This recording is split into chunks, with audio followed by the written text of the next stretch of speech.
मातेश्वरी,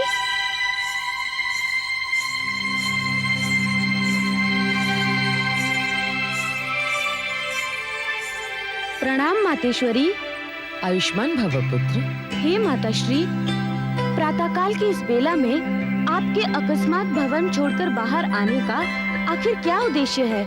हमें शीघ्र बताएं, हम ये जानने के लिए व्याकुल हो रहे हैं। पुत्र, आपकी अधीरता और व्याकुलता इसी बात की ओर संकेत करती है कि आप कैलाश की सुरक्षा के लिए कितने चिंतित रहते हैं।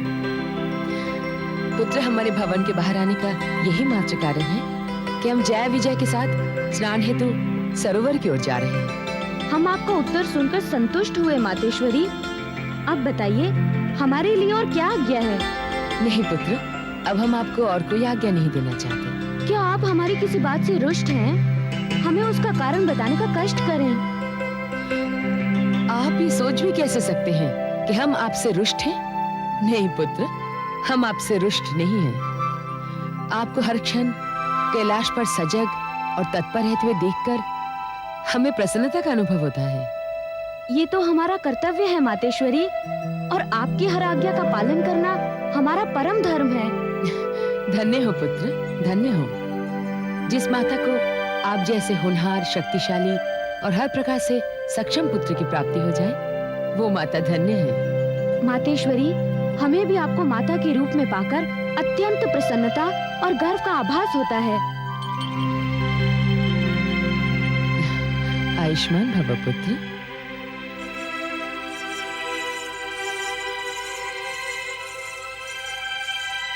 मातेश्वरी, भवन के बाहर?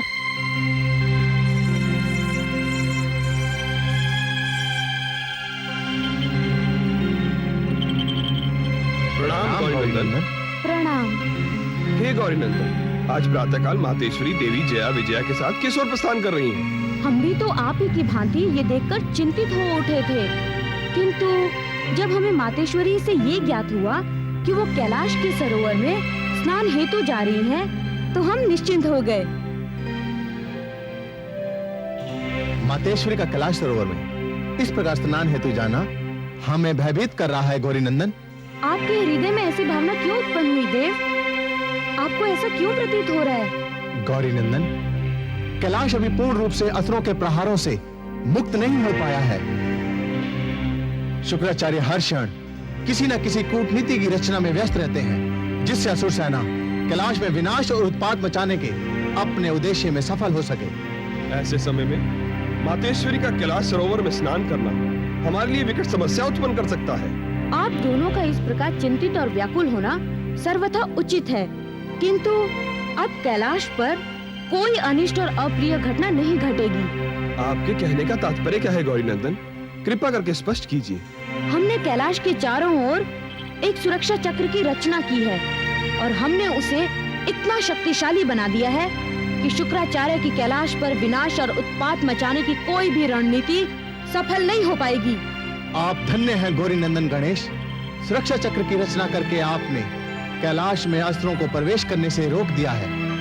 हमें पूर्ण विश्वास है कि सुरक्षा चक्र मातेश्वरी की रक्षा हर प्रकार से करेगा, एवं माताश्री और पिताश्री महादेव के विश्राम में अब किसी भी प्रकार की बाधा उत्पन्न करने नहीं देगा।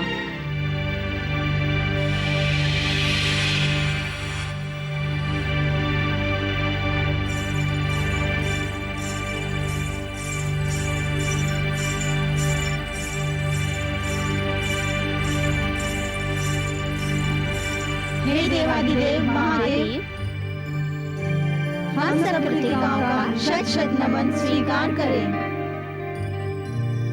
कल्याण हो देवी सुंदरी। आपके यहाँ आने का प्रयोजन क्या है? देवी गंगा कुशल तो हैं? हे देवादिदेव, आप तो सर्वज्ञाता हैं, आपसे कोई बात छिप नहीं सकती। हम सब देवी गंगा के आदेश से आपके समक्ष आई हैं। आपकी मंशा आप ही की वाणी से सुनने को अधीर हूँ। आप तो कृपा निधान है देवादिदेव। हमारी मातृत्व की अभिलाषा ही हमारी वेदना है। हमें मातृत्व सुख का वरदान दीजिए महादेव। हम सभी कृतिकाएं यही कामना लेकर आपके समक्ष आई हैं देवादिदेव। परंतु आप सभी तो देव सुंदरियां हैं और मातृत्व सुख आप सभी की उपलब्धियों की परिधि के बाहर है। देव सुंदरियां होने के साथ साथ हम सब स्त्रियां भी हैं देवाधिदेव। संतान सुख तो हर स्त्री की सर्वश्रेष्ठ कामना है। हमें मातृत्व सुख से वंचित न कीजिए देवादिदेव। सृष्टि के निर्माण और संतुलन का उत्तरदायित्व तो आपके हाथ है। आप तो विधाता है देवाधिदेव। विधाता का उत्तरदायित्व भी विधि और विधान की सीमाओं में बंधा होता है। मैं आपको मातृत्व सुख का वरदान तो नहीं प्रदान कर सकता, परंतु आप सभी की वात्सल्य सुख प्राप्त करने की कामना अवश्य परिपूर्ण होगी। अविलंब बताएं देवादिदेव, हमें क्या करना होगा?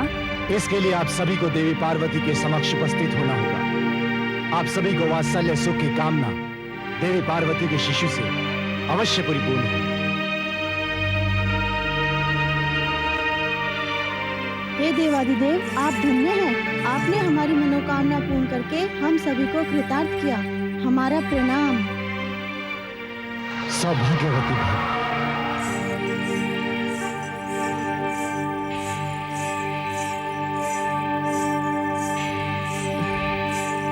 माता, आप अकस्मात रुक क्यों गई? पता नहीं जय विजय, स्नान करने के पश्चात कंठ कुछ सूख रहा है, प्यास की अनुभूति हो रही है। माता, हम अभी जल की व्यवस्था करते हैं।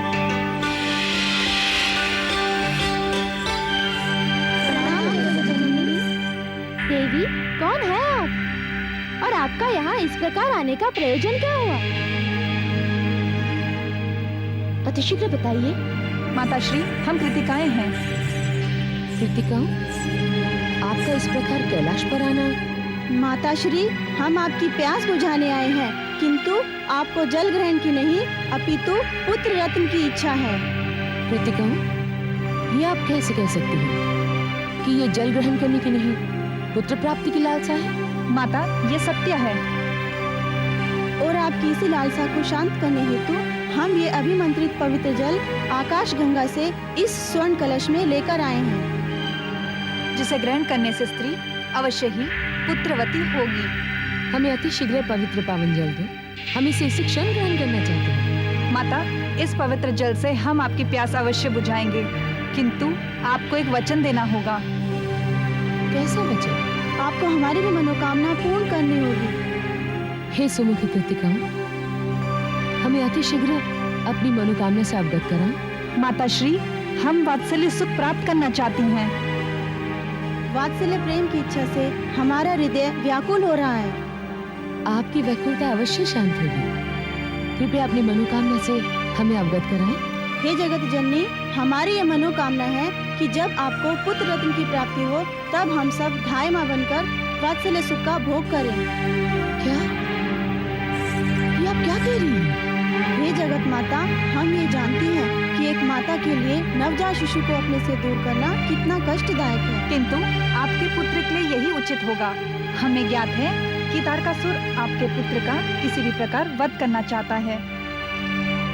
हम पुत्र की सुरक्षा हेतु उत्पन्न होते ही उसे अपने साथ आकाश गंगा ले जाएंगे, जहाँ तारकासुर तो क्या स्वयं शुक्राचार्य भी उसे ढूंढ नहीं पाएंगे।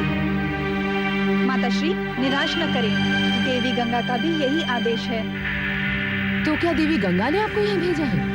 जगत माता, संभवतः आप ठीक सोच रही हैं। कृतिकाओं, आप एक माता से उसके पुत्र को मांग रही हैं,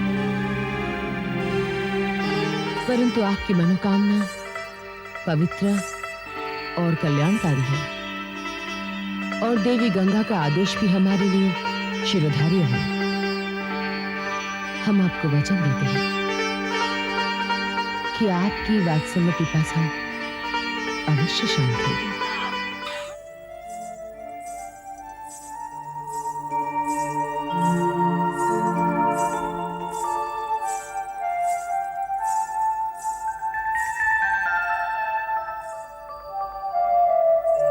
हे मातेश्वरी, आप कुछ चिंतित लग रही हैं।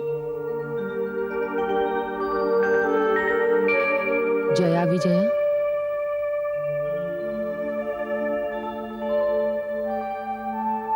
हमें एकांत की आवश्यकता है। जो आज्ञा मातेश्वरी।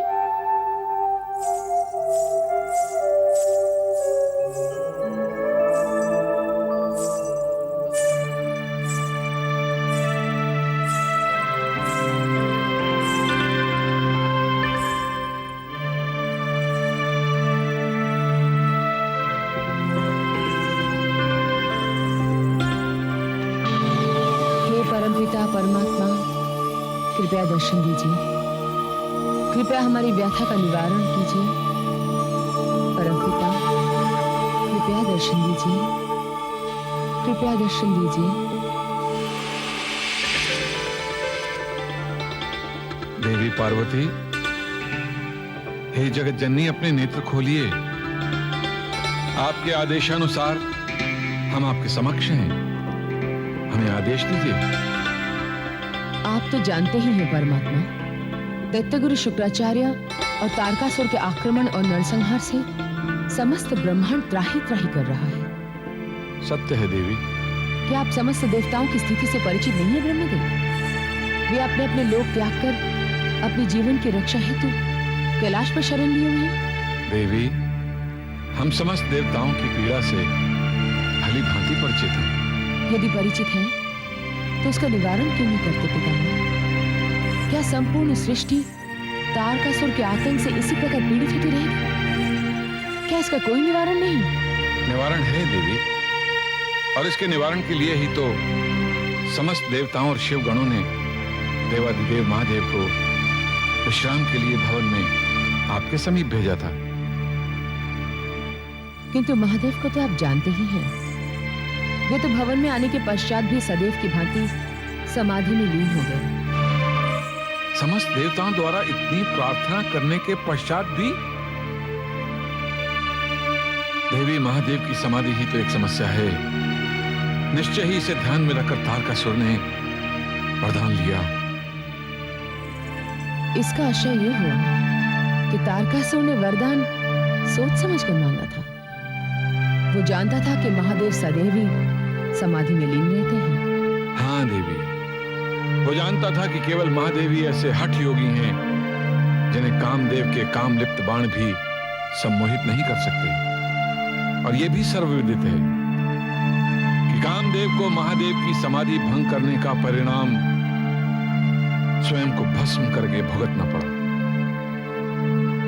अंततः इसका कोई तो निवारण होगा ब्रह्मदेव। हमसे देवताओं का ये कष्ट अब और देखा नहीं जाता। आप जाकर महादेव को इससे अवगत कराएं। देवी, महादेव तो स्वयं त्रिकालदर्शी हैं, उन्हें कोई क्या बता सकता है? ब्रह्मदेव, क्या कोई ऐसा व्रत या अनुष्ठान नहीं है जिससे महादेव को प्रसन्न कर सके और वे समाधि से विश्राम की ओर अग्रसर हो सके? अवश्य है देवी, हम देवाधिदेव महादेव से मंत्रणा करके शीघ्र ही आपको सूचित करते हैं।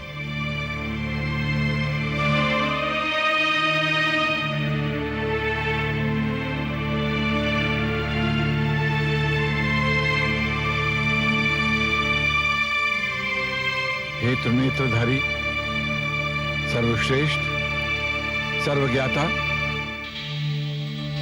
यह आपकी कौन सी लीला है? कृपया अपने सेवक को बताकर कृतार्थ करें। ब्रह्मदेव, आप अकस्मात कैलाश पर? भगवान, लीलाएं रचाना तो आपका स्वभाव है, हमें तो इससे दूर ही रखें। सृष्टि रचयिता ब्रह्मदेव, हम आपका मंतव्य समझे नहीं। प्रभु, जब भी देवी पार्वती आपके सम्मुख आती हैं, आप समाधि में लीन हो जाते हैं।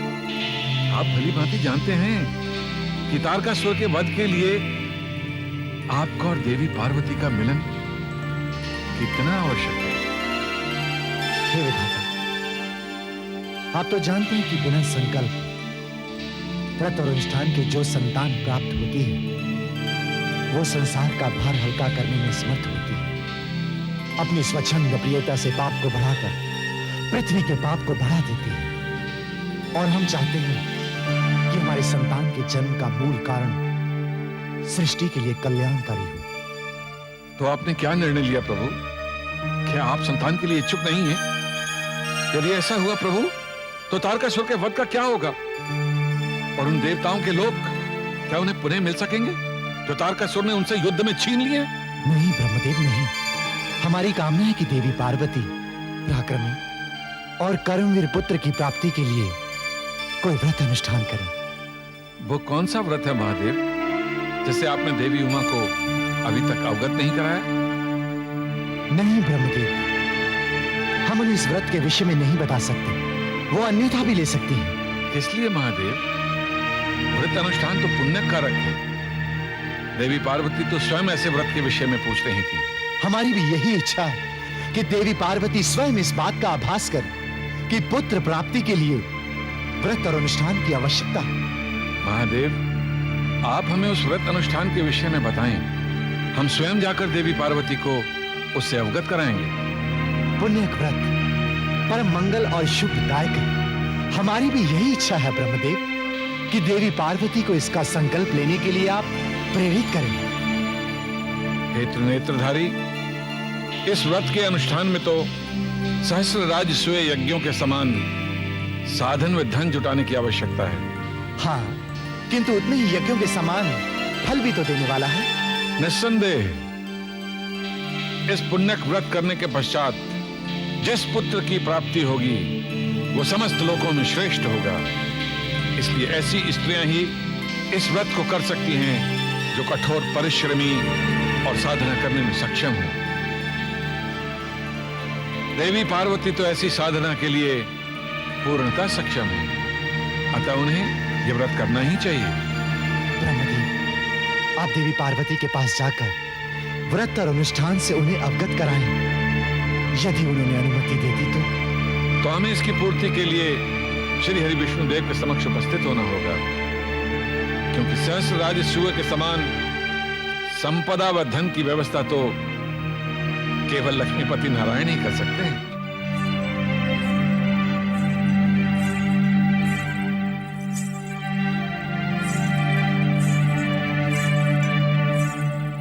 प्रणाम देवी। प्रणाम। हम आपके आने की प्रतीक्षा कर रहे थे ब्रह्मदेव। महादेव ने समाधिस्थ रहकर आपको निराश तो नहीं किया? नहीं देवी, आपकी इच्छा अनुसार हमने महादेव को अनुष्ठान के लिए मना लिया है, किंतु महादेव ने जिस व्रत और अनुष्ठान का विचार किया है वो अत्यधिक परिश्रम और नियम पालन करने वाला है। क्या आप कर सकेंगी? ब्रह्मदेव, जब हम देवादिदेव महादेव को तप द्वारा प्राप्त कर सकते हैं तो ये व्रतानुष्ठान हमारे लिए कठिन नहीं हो सकता। देवी, ये व्रत महापराक्रमी, महाशूरवीर एवं परम तेजस्वी पुत्र देने वाला है। इसे पुण्यक व्रत कहते हैं। इस व्रत का अनुष्ठान पूर्ण होने पर परिणाम अवश्य मिलता है। व्रत का परिणाम उसके प्रति श्रद्धा एवं भक्ति के कारण मिलता है। ब्रह्मदेव, कृपया इस व्रत को पूर्ण करने के लिए अन्य आवश्यकताएं बताएं। देवी, इस व्रत को पूर्ण करने में सहस्र राजसूय यज्ञों के समान धन संपदा का व्यय होता है। सहस्र राजसूय यज्ञ के समान धन?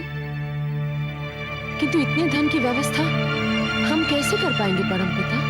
धन की व्यवस्था हो सकती है देवी। इसके लिए हमें लक्ष्मीपति नारायण के समक्ष उपस्थित होकर उनसे प्रार्थना करनी होगी कि वे हमारे व्रत को पूर्ण करने के लिए धन उपलब्ध कराएं। इतना ही नहीं देवी, हमें यह भी प्रार्थना करनी होगी कि वे देवी लक्ष्मी के साथ इस अनुष्ठान के प्रमुख कारक बने। यदि वे स्वीकृति दे देते हैं तो यह अनुष्ठान पूर्ण समझा जाएगा, अन्यथा निरर्थक। नहीं, हम इस व्रतानुष्ठान को कदापि निरर्थक नहीं होने देंगे। हम स्वयं जाकर श्री हरि विष्णुदेव से प्रार्थना करेंगे कि ये व्रत जगत कल्याण के लिए है और आप तो सदैव ही जगत कल्याण के लिए तत्पर रहते हैं। अतः आप हमारे व्रतानुष्ठान के मुख्य होता बनना स्वीकार कर लीजिए। यदि ऐसा संभव हो सका देवी तो यह व्रत निश्चय ही फलदायक सिद्ध होगा। हमारी शुभकामनाएं आपके साथ हैं। केवल शुभकामनाएं ही नहीं, हमें आपका योगदान भी चाहिए परमपिता। ये तो सर्वविदित है कि कोई भी यज्ञ पूजन ब्रह्मा के बिना पूर्ण नहीं होता। देवी, आपके इस अनुष्ठान में हम ब्रह्मा के रूप में आपके समक्ष होंगे। कोई और आज्ञा देवी? आज्ञा तो हमें श्री हरि विष्णुदेव से लेनी होगी, क्षीरसागर जाकर।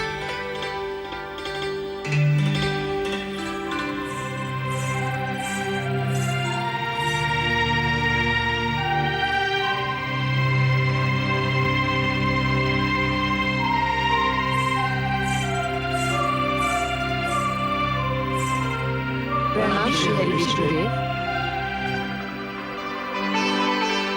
प्रणाम प्रभु।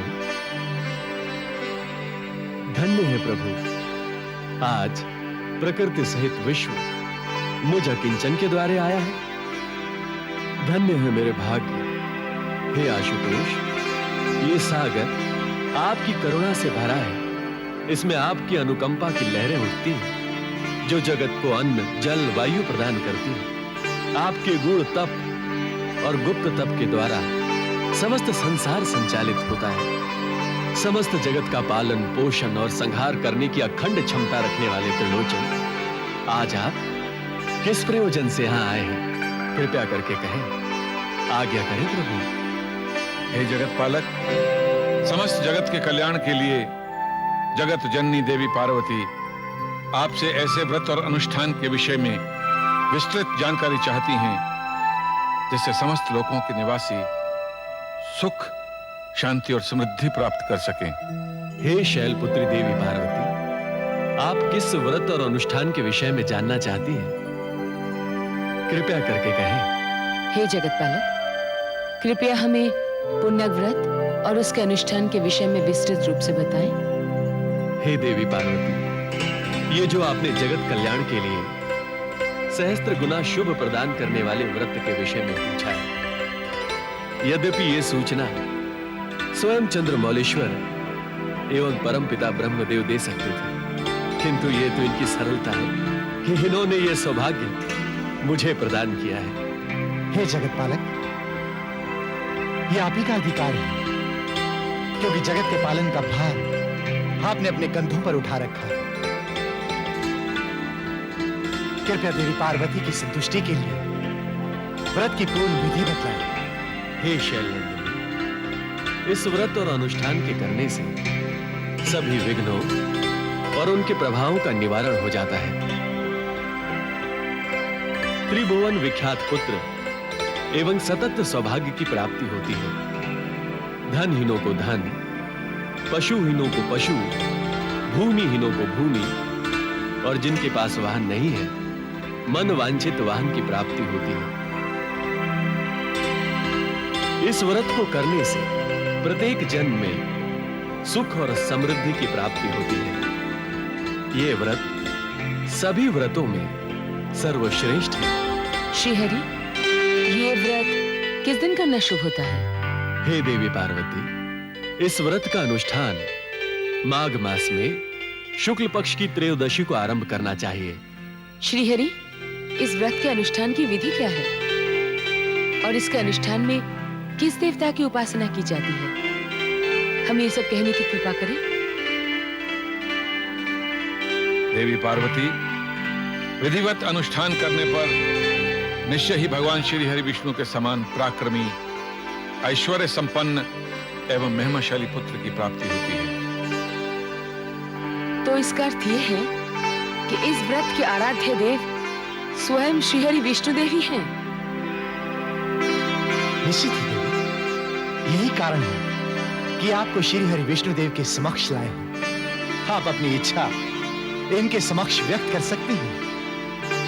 हे श्रीहरि, हम पराक्रमी और महाशक्तिशाली पुत्र की प्राप्ति के लिए पुण्य व्रत तथा उसके अनुष्ठान के आयोजन करने का संकल्प लेना चाहते हैं। हे देवी पार्वती, पुण्यक व्रत और अनुष्ठान में कितना साधन व्यय होने वाला है, इससे तो ब्रह्मदेव ने आपको अवगत करा ही दिया होगा। अवश्य श्री हरि विष्णुदेव, आपके दर्शन लाभ करने का एक कारण और भी है। आप लक्ष्मी नारायण हैं। समस्त सृष्टि का धन आपकी संगनी देवी लक्ष्मी में विराजमान है। आपने ही साध्य बताए हैं और आप ही साधन भी जुटाएंगे। प्रभु, हमने पुण्य व्रतानुष्ठान के संकल्प का निश्चय किया है। यज्ञ पुरुष, आपके बिना ये यज्ञ कैसे पूरा हो सकता है? अतः आप देवी लक्ष्मी के साथ उसके होता बनकर हमें अनुग्रह कीजिए। हे जगत जननी, ये तो हमारा सौभाग्य है कि आपने हमें इतना अधिक मान और सम्मान प्रदान किया है। हम आपका आमंत्रण सस्नेह स्वीकार करते हैं। धन्य हो गए जगत नियंता, धन्य हो गए।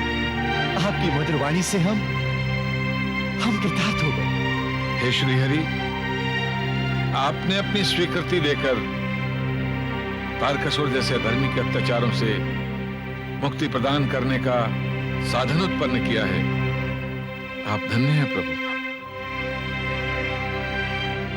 नाम आचार्य धर्मनंदन। आयुष्मान भव। महामुनि विश्वकर्मा, मुनिवर वीरभद्र, आप दोनों ने पधार कर आज इस निर्धन की कुटिया को धन्य कर दिया। आपके दर्शन पाकर हम धन्य हो गए आचार्य। हाँ आचार्य, आपके आश्रम में आने पर हमारा शरीर, हमारी आत्मा शीतलता का अनुभव कर रही है। कहां से आगमन हो रहा है महामुनि? आगमन तो देवादिदेव महादेव के पवित्र पावन धाम कैलाश से हो रहा है आचार्य।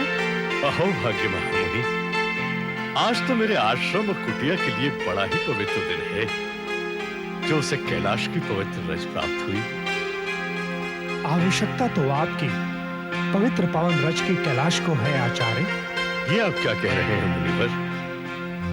ऐसा क्या प्रयोजन हो सकता है जो देवाधिदेव महादेव को इस अकिंचन की आवश्यकता पड़ गई? आचार्य, महादेव ने माता पार्वती के साथ जगत कल्याण के लिए पुत्र की कामना की है। अत्यंत पावन विचार है मुनिवर। ऐसा तो जगत जननी महामाई ही सोच सकती थी।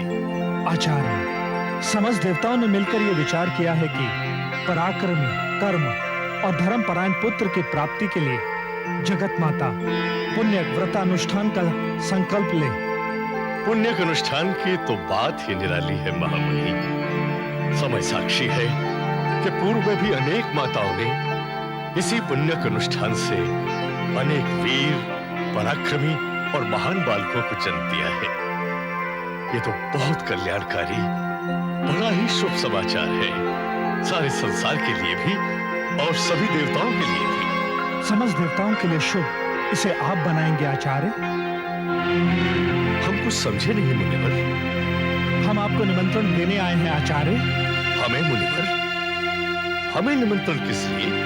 आचार्य, देवादिदेव महादेव वो माता पार्वती तथा अन्य देवताओं की ओर से हम निमंत्रण लेकर आए हैं कि आप पुण्य व्रत का अनुष्ठान अपने कर कमलों द्वारा पूर्ण कराएं। ये आप क्या कह रहे हैं मुनिवर? हाँ आचार्य, आप हमारे पुण्य व्रत को संपन्न कराने वाले प्रमुख पुरोहित बनने का निमंत्रण स्वीकार करके हमें वो समस्त देवताओं को कृतज्ञ करें। कृतज्ञ तो हमें कर दिया जगत जननी महामाई ने, पुण्य जैसे कठिन व्रत का प्रमुख पुरोहित बनाकर हमें तो धन्य कर दिया देवाधिदेव ने। आपके नेत्र तो अश्रु से भरा है आचार्य। ये मात्र अश्रु नहीं है महामुनि, हमारे अंतःकरण की भावना है जो ये दर्शा रही है कि इन्हीं अश्रुओं से हमें देवाधिदेव के चरण धोने चाहिए। हमारे जीवन का अर्थ आज सफल कर दिया महादेव ने। गुरुदेव, ऐसा प्रतीत होता है कि अब तो हमें देवताओं की शरण में चले जाना चाहिए। देवताओं की शरण में? तारकासुर, दैत्य सम्राट होते हुए तुम्हें ऐसी हतोत्साहित करने वाली बातें शोभा नहीं देती। शोभा तो नहीं देती गुरुदेव, किंतु समय अवश्य ऐसा ही आ गया है। देवताओं ने शिव और विष्णु की सहायता से हमारे व्रत की तैयारियां पूर्ण कर ली हैं। तारकासुर, तुम्हारी समस्या का मूल कारण क्या है जो तुम इस प्रकार सोचने पर विवश हो गए? गुरुदेव, शिव और पार्वती पुत्र प्राप्ति के लिए पुण्य का अनुष्ठान का आयोजन कर रहे हैं और उसके पूर्ण होते ही शिवांश तो उत्पन्न हो ही जाएगा। तत्पश्चात हमारा काल तो निश्चित है। तारकासुर, काल का भय तुम्हें अत्यधिक सताने लगा है, अतः हमारा परामर्श मानिए और जाकर तपस्या में लीन हो जाइए, क्योंकि तपस्या हृदय और मस्तिष्क को शांत करती है और हृदय में स्फूर्ति जगाती है। गुरुदेव, यदि मृत्यु का कारण आपकी आंखों के समक्ष उपस्थित हो तो तपस्या का विचार कर पाना भी असंभव होता है गुरुदेव। गुरुदेव, काल के भय से हमारी इंद्रियां शिथिल पड़ती जा रही हैं और आप हमें तपस्या का परामर्श दे रहे हैं। गुरुदेव, आप एक लंबी अवधि से समाधि में बैठे हुए हैं, क्या हम जान सकते हैं कि क्या ज्ञात किया आपने उस समाधि से? मुझे क्या ज्ञात है? मुझे वो सब ज्ञात है संघातकासुर जो तुम मुझे ज्ञात कराना चाहते हो। तो क्या निवारण है इस जटिल समस्या का गुरुदेव? यही तो हम सोच रहे हैं तारकासुर। इस समस्या का निवारण करें तो कैसे करें? आज जीवन में प्रथम बार दैत्य गुरु शुक्राचार्य निर्बल असहाय हुआ है। गुरुदेव, आपकी व्यवस्था का हम क्या अर्थ समझे कि आप शिव पार्वती द्वारा किए जा रहे अनुष्ठान को रोकने में विफल हैं? हम केवल अनुष्ठान के विषय में नहीं, हम तो शिवांश की उत्पत्ति के लिए एकत्र होने वाले ग्रह नक्षत्रों की शुभ घड़ी के विषय में विचार कर रहे थे, जिसका टल जाना अति आवश्यक है। तो क्या शिवांश की उत्पत्ति के लिए इकट्ठे हो रहे उन ग्रहों को आप रोक नहीं सकते? तारकासुर, यदि हम चाहें तो ये संपूर्ण ग्रह और नक्षत्र अपना मार्ग स्थान बदलने के लिए विवश हो जाए। गुरुदेव, क्या उस गणेश की उपस्थिति में अनुष्ठान में विघ्न उत्पन्न करने के लिए कैलाश पर आक्रमण करना दैत्य गुरु शुक्राचार्य की शक्तियों से परे है? नहीं संघातकासुर, नहीं। दैत्य गुरु शुक्राचार्य की शक्तियों से कुछ भी परे नहीं है, किंतु हमारी विवशता यह है कि हम इस आश्रम के बाहर नहीं जा सकते, और यदि गए तो हमारी सारी शक्तियां नष्ट हो जाएंगी। तो इसका क्या अर्थ हुआ गुरुदेव कि तारकासुर को अपनी शक्तियों और परामर्श के बल पर त्रिलोक विजयी बनाने वाले शुक्राचार्य की बुद्धि ने काम करना बंद कर दिया है? नहीं तारकासुर, नहीं। गुरुदेव, तो क्या हम ये मान लें कि इस समस्त संसार में संजीवनी विद्या के एकमात्र ज्ञाता दैत्य गुरु शुक्राचार्य ने अपनी व्यवस्था के कारण उन तुच्छ देवताओं के सम्मुख अपने शस्त्र डाल दिए? नहीं संघातकासुर, नहीं।